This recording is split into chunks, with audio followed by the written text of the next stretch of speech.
Continuing the crackdown on illegal infiltration, the West Agartala Police apprehended a Bangladeshi national from the Krishnanagar area of the capital on Sunday night.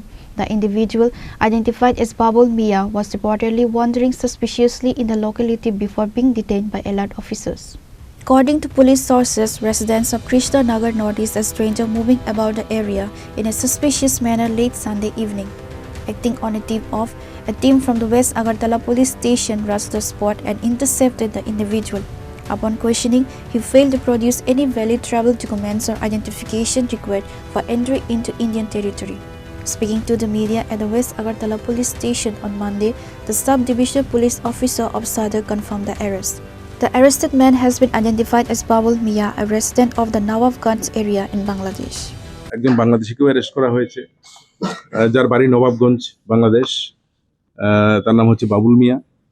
Krishnanagar এলাকা থেকে তাকে আটকানো হয়েছে, তার গতিবিধি এবং সবকিছু মিলিয়ে। তবে ওকে জিজ্ঞাসাবাদ করা হচ্ছে।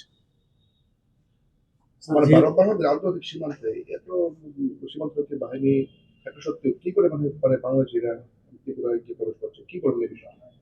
দেখুন, শুধু ত্রিপুরা দিয়ে না, বিভিন্ন জায়গা দিয়ে ওরা ঢুকে। ত্রিপুরা দিয়ে আমি বলবো যে ত্রিপুরা দিয়ে যারা আসছে অধিকাংশ জিজ্ঞাসাবাদ ফলে এগুলি অন্যান্য যেই সীমানাগুলি দেখাচ্ছে, আগরতলার নিকটবর্তী কোনো বর্ডারিং এরিয়া থেকে তো এরকম ঢুকছে বলে আমাদের কাছে কোনো খবর নেই, এবং ওদের জিজ্ঞাসাবাদেও ওরা বলছে না। স্যার, বলছিলাম যেহেতু শাহজাহানের ক্ষেত্রে সাম্প্রদায়িকতা লেখা হয়েছে, উস্কানিমূলক আছে, তার মধ্যে কি কোনো দেশদ্রোহিতার কোনো মামলা আছে কি সঙ্গে?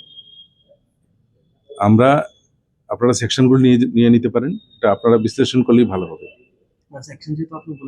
হ্যাঁ, বেসিক্যালি আমরা যেটা নিয়েছি। The police are investigating whether he has any local associates or if he was part of a larger group. He was produced before the local court on Monday. Reported by Amit from Agartala, Chini, Khorang.